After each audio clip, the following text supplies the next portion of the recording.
Neste canto de lousa, falaremos sobre mecanismos de eletrização.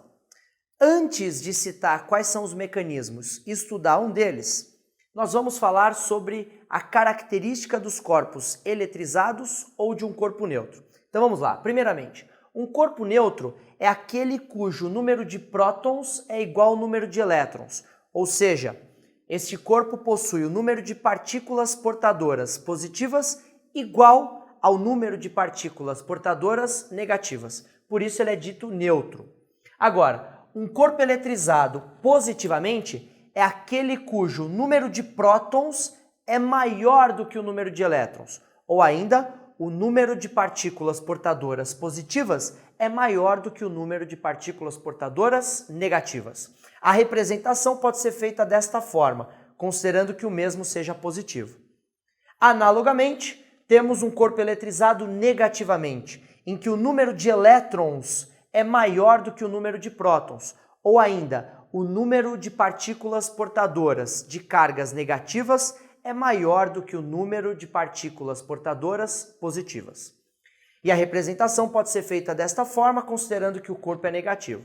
Agora, como nós podemos, por exemplo, eletrizar dois corpos inicialmente neutros? Então, um processo ou um mecanismo de eletrização é a eletrização por atrito, que vai ser o tema deste canto de lousa.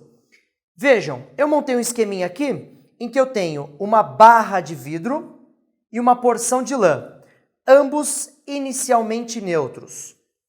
Eu vou esfregar um contra o outro, então eu vou esfregar a barra de vidro com a lã.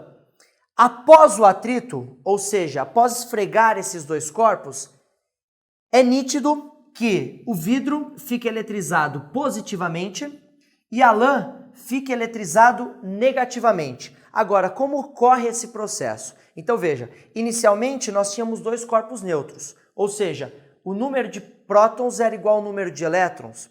Então, significa que no final do processo, para que eu tenha essa eletrização, é fato que houve uma migração de partículas positivas para um corpo e uma migração de partículas negativas para o outro corpo. No caso, as partículas negativas migraram ou se acumularam na lã e as partículas positivas migraram ou se acumularam na barra de vidro. Então dizemos que o vidro está eletrizado positivamente e a lã está eletrizada negativamente.